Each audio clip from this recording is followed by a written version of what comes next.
Good evening. Welcome to the reality show. We have probably a hot topics for you tonight. We have two guests here tonight. I'm going to introduce them shortly. But just before we start, I want to last week I forgot to acknowledge some people who were very important when I was in Freeport. I know you can always leave somebody out, but I can't forget these fellas because without them I would have been lost.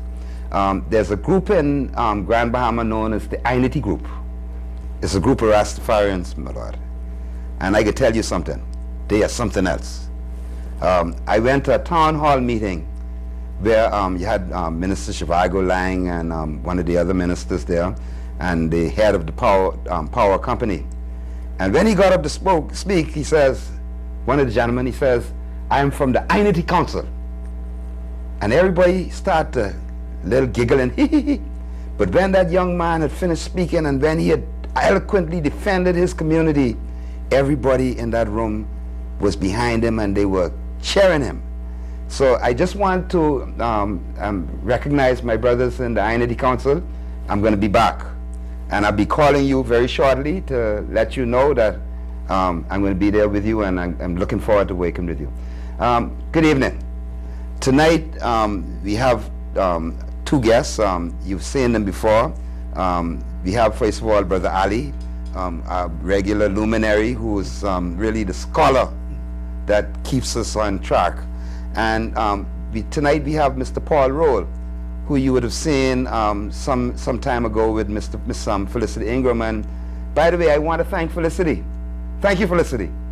I don't know if I look in your face and told you thank you, but I want to tell you that now because you really did a good job, and I'm looking forward to you coming back on the show. You need to sit where I am because you look more professional than I do.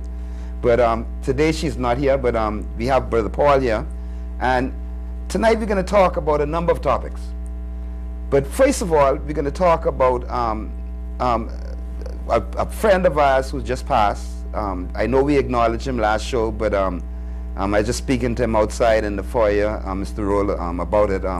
But Mr. Vince Ferguson, you know, I saw one of his old shows that he did with Mike Smith a long time ago, and the way he held his own.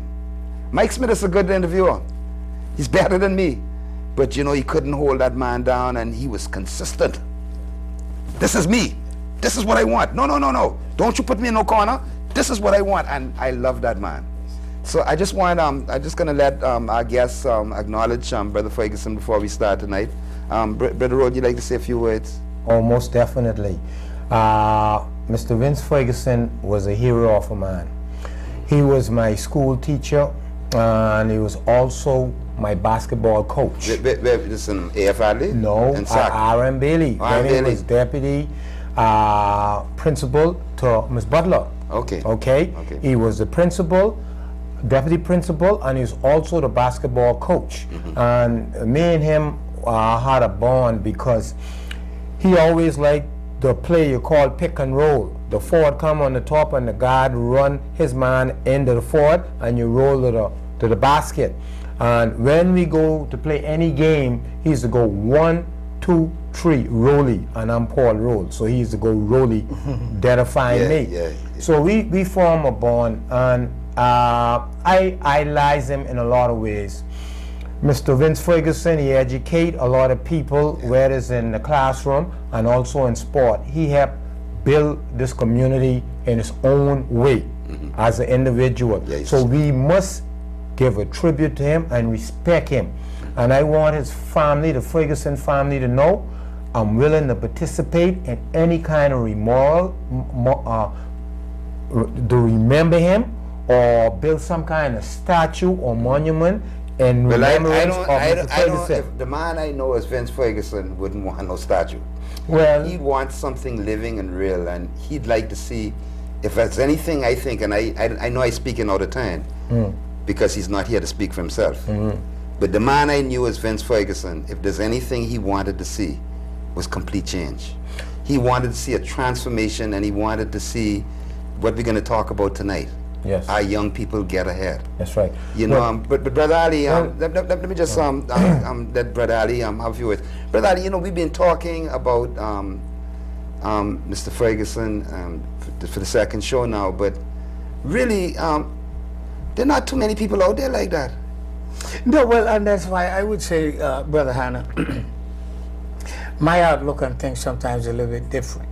I would say he ceased to exist in the flesh like us here. Yeah.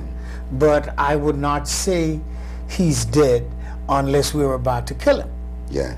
In the sense that, as you said, he was doing a job.